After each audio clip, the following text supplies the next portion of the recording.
Good morning and a warm welcome to your show, Sunny Mornings in Boston.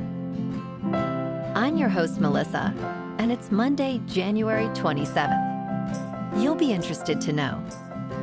51 years ago, today, in 1973, the Paris Accord, which concluded the Vietnam War, was signed, marking the end of America's longest conflict up to that point.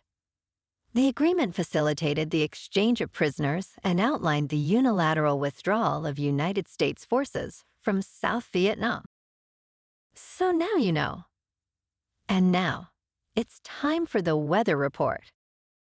This morning it's sunny and feels like 11 degrees, with 13-mile-per-hour wind. The sunset will take place at 4:52, and it will rise again tomorrow at 7:01. It looks like we're in for a sunny Monday with a high near 37 and a moderate southwest breeze. Tonight, expect partly cloudy skies with a slight chance of freezing rain after 4 a.m., a low around 30 and gusty winds. For all you beach runners out there, the first high tide Monday will be at 9:15 with a low tide at 3:45. The nearshore buoy at Cape Cod Bay reads 37 degrees for the water temperature. Looking ahead in the weather, expect a mix of mostly sunny and partly cloudy days ahead. Highs will be in the upper 20s to mid-30s. Gents of snow on Tuesday night and Friday. Lows will be in the teens. Bonjour, food enthusiasts. This podcast is brought to you by Versailles Cafe and Pastries in Encinitas. Nestled on El Camino Real South, just north of Encinitas Boulevard, this cafe is a haven for culinary delights.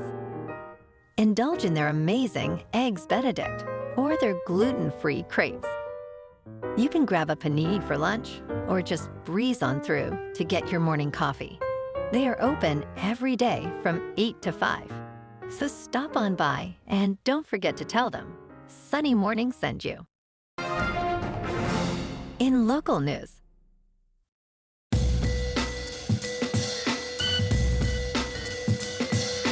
now on to sports. On Championship Sunday, the Philadelphia Eagles dominated the Washington Commanders with a stunning 55-23 victory. Saquon Barkley dazzled with 118 yards and 3 touchdowns. Jalen Hurts added 3 rushing touchdowns and a passing score. Despite Jaden Daniels' valiant effort, the Commanders were undone by 4 turnovers, sealing their fate. On Sunday night, the Kansas City Chiefs edged past the Buffalo Bills with a nail-biting 32-29 victory at Arrowhead Stadium. Patrick Mahomes was sharp with 245 passing yards and 3 total touchdowns. Despite Josh Allen's 2 touchdowns, the Bills couldn't break their postseason curse against Kansas City. The Chiefs celebrate their 3rd straight Super Bowl appearance and will face the Eagles on February 9th in New Orleans. The Chiefs are favored by 1.5. In local sports, last night, the C's and B's were off. Tonight, the Celtics, leading the series, welcome the Houston Rockets to TD Garden. Jason Tatum, averaging 27.1 points, will clash against Jalen Green, who boasts a 21.4 average. Both teams are eager to dominate, with Houston holding a 30-14 record. The Celtics at 32-14 look to build on their strong form at home. Tomorrow night, the Bruins at 25-20-6 take on the Sabres in Buffalo. David Pastrnak, with 24 goals and 26 assists, leads the Bees. With a stronger record, the Bruins are set to dominate at KeyBank Center. In top news, in a surprising shift, Costco has announced it will be replacing Pepsi products with Coca-Cola at its food court. This decision was revealed by CEO Ron Vakras during a recent shareholder meeting where he stated, "This summer, we will be converting our food court fountain business back over to Coca-Cola." The change marks a reversal from the 2013 switch to Pepsi, aimed at keeping the popular $1.50 hot dog affordable. Additionally, Costco shareholders overwhelmingly rejected an anti-diversity, equity, and inclusion proposal, with over 98% voting against it, emphasizing the company's commitment to inclusive practices. In business news, President Donald Trump announced he is in discussions regarding the ownership of TikTok, with a decision expected within the next 30 days. Speaking aboard Air Force One, he mentioned, "I have spoken to many people about TikTok, noting significant interest." Reports indicate that Trump's administration is exploring a deal with Oracle and various investors, allowing ByteDance to retain a stake while Oracle would manage software updates and data collection. Trump emphasized, "If we can save TikTok, I think it would be a good thing." Meanwhile, national security concerns continue to shape the negotiations.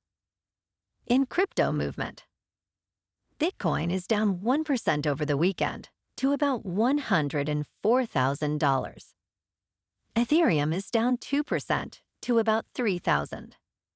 And Goatse's Maximus is down 10% to 22 cents.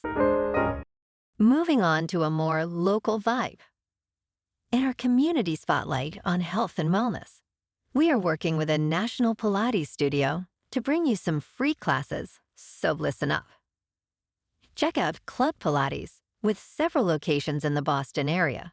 Pilates presents a comprehensive wellness approach, cultivating strength, reducing tension, and elevating mental well-being. Scientific research affirms its benefits. So now you can check out Club Pilates for a free class. With locations in Canton, Wellesley, Hingham, Brookline, and Framingham, just be sure to tell them Sunny Mornings sent you by. And now, back to the show. Let's talk tech.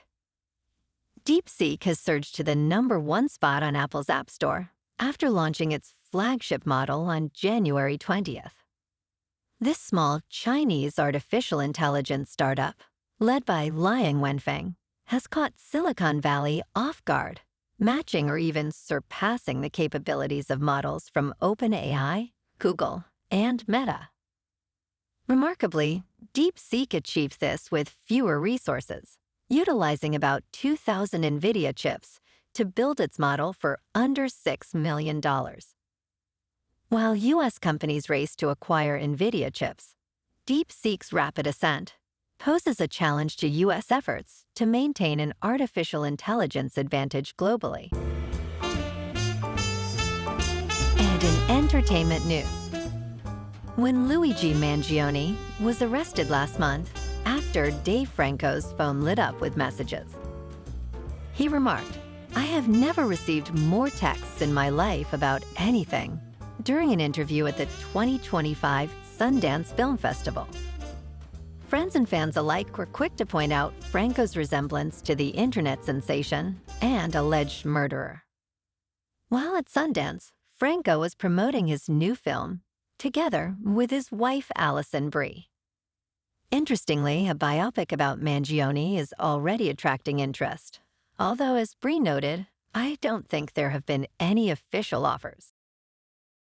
Well, alrighty folks, it's time for the quote of the day. And today, our quote comes from the American poet and civil rights activist, Maya Angelou. And she said, "We may encounter many defeats, but we must not be defeated." And that's a wrap for this morning. You can check out our Instagram, YouTube, and TikTok for some captivating aerial videos with local news and the weather reports. Have an amazing day, my good friends. We'll see you tomorrow with another episode of Sunny Mornings in Boston.